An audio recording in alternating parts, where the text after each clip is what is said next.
Welcome to Cord Cutting Today for June 12th, 2019. This is the show where I give you a quick look at some of the biggest stories happening in the world of cord cutting right now. If you want to learn more about these stories, in the show notes down below I'll put a link to each story. You can read about them for yourself, come up with your own opinions. I'd love to hear from you. If you're new here, do me a favor, hit that subscribe button, hit the thumbs up, it really does help us, and hopefully we can help you break free from the high-cost cable TV and still watch the shows you enjoy. And once again, though, we are on the road, so bear with me as there may be some noise or some less than perfect images today. Hang in there. We'll be back in the studio next week for our daily Cord Cutting Today shows. I am intending to do the Q&A tonight. There may be an issue, though, because the only way I can do it is doing it out here with my cell phone because the internet's slow, and inside the house there is basically no reception. If it rains tonight, we may or may not be able to do the live Q&A. Hang in here with me. I will try to post over our social media, at Cord Cutters News at Twitter and Facebook.com/Cord Cutters News for our Facebook page about any changes to the daily cord cutting or weekly cord cutting Q&A. So keep an eye there. I do intend to do it, assuming the rain holds off. It's June in Michigan and it's still cold and rainy, so we'll see what happens. All right, let's dive into the news of the day. Now, right off the bat, Roku has their Father's Day sale live right now. You can get a ton of deals on Roku players, including the Roku Ultra for $79.99, or you can get the 4K stick with HDR for $49, typically $59.99. The Roku Ultra is typically $99.99. Or if you just want an HD stick, you can get the Roku stick for $39.99. A pretty good deal for all of them. Of course, Amazon had their deal already live. We've already talked about that, but I'll link to that deal also down below in the show notes.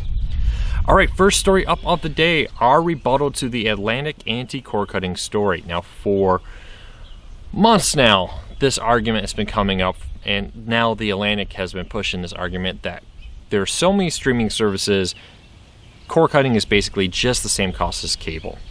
And their particular example I thought was one I should do a rebuttal to because it didn't make sense to me. For one, right off the bat, they talked about how Netflix and Hulu, maybe HBO, would give you everything you wanted in the past, but now it won't. The reality is Netflix, Hulu, and even HBO, if you wanted it, never gave you everything you wanted. Netflix and Hulu never had everything. They just didn't. They have a huge catalog of content. They still have a huge catalog of content, but they don't have everything. They never did. They never will. Let's just get that out there.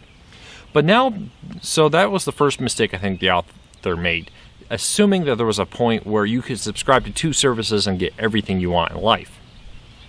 But the other major mistake is that the math just doesn't work.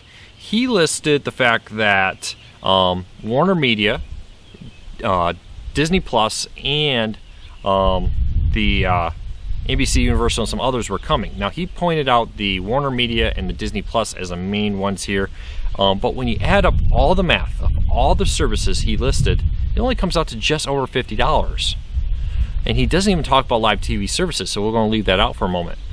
But in his own example, you would pay $50 and to him get everything he wanted. Disney Plus, Warner Media, HBO, Hulu, Netflix, and more for $50. But the average cable subscriber pays $107 a month for TV. So that means you'd be saving over $50 a month with his own example on why you should go back to cable. And the worst part is all the shows he talked about here or the services have shows you can't get with cable. You're not going to get Stranger Things with cable. You're not going to get The Handmaid's Tale with cable. You're not going to get the new Disney exclusive content with cable that will be available on Disney Plus. You're not going to get the Warner Media exclusive content or back catalog with cable for the most part. So I just don't understand these arguments. As always with these arguments, you have to take them with a grain of salt because they're their opinion. That's fine. If for you cable works fine, great. But this idea that you're suddenly going to be spending more with cord cutting than with cable has been debunked time and time again. The average cable subscriber pays $107 a month. You're saying, Luke, well, what happens if I added live TV? Well, with this example, you could add YouTube TV for $50 to this full breakdown of on-demand services he has and come out to just over $100. still saving you about $6 or $7 a month, but giving you far more content than you would get with cable. Because we have found time and time again, the average cable subscriber also pays for Netflix, Hulu, Amazon, etc., because they just can't get everything they want. So keep that in mind. I'd love to know how much you're paying, how much you're saving. Leave us a comment down below. Did the Atlantic story ring true to you? Or do you disagree? Are you actually saving money? Because I could give you examples, but I think what will really be most effective is if we hear from you on what you're actually saving and what you're actually paying. So let's keep moving forward, but I will keep an eye on stories like this. If you find any like it, feel free to go over to corecarsnews.com, click on the Contact Us button, send me a message. Because there's so many of these, I don't do rebuttals at all. But once I find particularly interesting or I have something particularly important to say about, I will run a rebuttal to and let them know what my thoughts are on it. All right, next story. Sling TV is adding a trending live ribbon on Roku. So Sling updated its Roku app or channel yesterday. With this, they're adding a new tab to your My TV called Trending Live. These are some of the shows that are the most popular in Sling TV at that very moment, which can be kind of cool. Maybe there's a sporting event that's suddenly getting a lot of traction. Maybe there's a new TV show you didn't know about that everybody's watching that maybe you want to check out. But now in your My TV tab, rendered the recommended for you and the hit movies and your saved content, your saved favorite channels and more, is a new row called Trending Live. This will be dynamically updated throughout the day, depending on what's happening at that very moment when you launch your Roku Sling TV channel. I find this kind of cool. It's something that you can ignore if you want. It's buried a little bit. It's something if you're just kind of like, hey, I don't know what's on. What is everybody watching? You can check that out there. I find it a cool feature, and I enjoy these kind of little features. I do hope Sling TV, and maybe they do, if they do this, let me know, has the ability to maybe rearrange the My TV feed. I think they did in one update. Somebody remind me if they did. Unfortunately, here at the college, I can't go test it. But I believe you can move them up and down, which is pretty cool. So as they add these new features, you can say, hey, the Trending Live is not useful. I'm going to drop it way down to the bottom. Or I like the Trending Live, I'm going to move it up, but I don't want to see hit movies. I don't care about the hit movie tab, I'll move that down. So leave me a comment. I believe if you scroll over, there's a setting in that. I know there is on other mobile versions of it. But I'd love to know what you think of these kind of features. What do you think of the My TV tab on Sling TV? Is it useful to you? Leave me a comment, let me know. I'd love to hear from you. All right, so Jess has a great story today over at corecarsnews.com. She went and pulled together a collection of every single Disney Plus original that's been announced. Now, we do expect more to be coming, but as of the time this post was written, these are every single ones. And they're broke up by category. So she has an entire section of live action series like High School Musical, the series, The Mandalorian, the new Star Wars live action one. She has animated stuff like the new Monsters at Work, which is based off the Monster Inc. movies, and the Star Wars Clone Wars, documentaries, all kinds of different ones here. Original films, The Lady and the Tramp, Noelle, Stargirl, so many more out there. Excuse me. So many more movies out there and TV shows to pick from. If you're interested in get Disney Plus at the $6.99 coming out in November, check this out. Now, this is not everything. This is the original series for the most part. There are a whole lot more out there at coming at the moment that are not original series. That'll be back catalog content from the Disney Channel and the Disney Movie Library and Marvel and National Geographic and more. The Simpsons will even be on Disney Plus.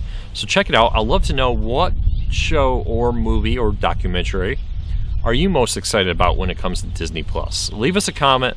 Let me know. Last story for the day. PlayStation Fuse deals with AMC, Discovery, NBC Universal, and Turner are all coming to an end this month. NFL Network is deal expires next month that they need to negotiate about. Now, it's very often that you have to renew these deals when it comes to streaming services and TV services. Not unusual at all. Sony does have a habit of very minimal warning when a deal is coming up.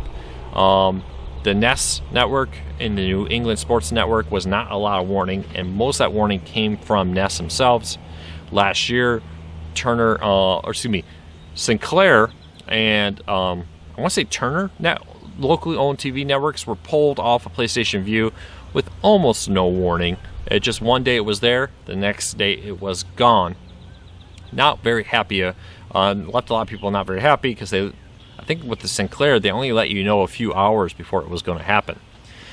So hopefully none of that happens here, and typically it does not. Now, I do want to address a rumor. There was some discussions I saw on social media that if PlayStation Vue was going to shut down, this would be the moment to do it. With all these deals renewing, they could just let all of them expire, not renew them, and shut down the service. I really do not think that's going to happen. Now, I have talked repeatedly about the fact that one of these live TV streaming services will not make it. Sony, at last year, it was a question of how serious they were. Earlier this year, late last year, Sony put a lot of effort into PlayStation Vue, struck some new deals, partnered with Amazon to better integrate, and same with Apple TV to better integrate it into the Apple TV app, and more. I would be very, very surprised if Sony would pull the plug right now. Could they down the road? Sure. I don't think they will today, though, or this month. But this would sure be a good timing to do that. I completely understand that. Now, I expect most, if not all, of these deals to just renew. You'll never hear about it. It is possible that maybe Discovery is difficult and there's some back and forth. Sony seems to be very aggressive that they want to keep the costs down. They don't want to do another price hike. So there could be an issue where maybe AMC or Discovery or Turner wants more money. Now, with Turner being controlled by AT&T, there's been a lot of words out there that they have been a little aggressive, we'll say, in wanting a lot of money from their subscriber or from their distributor deals with places like PlayStation Vue.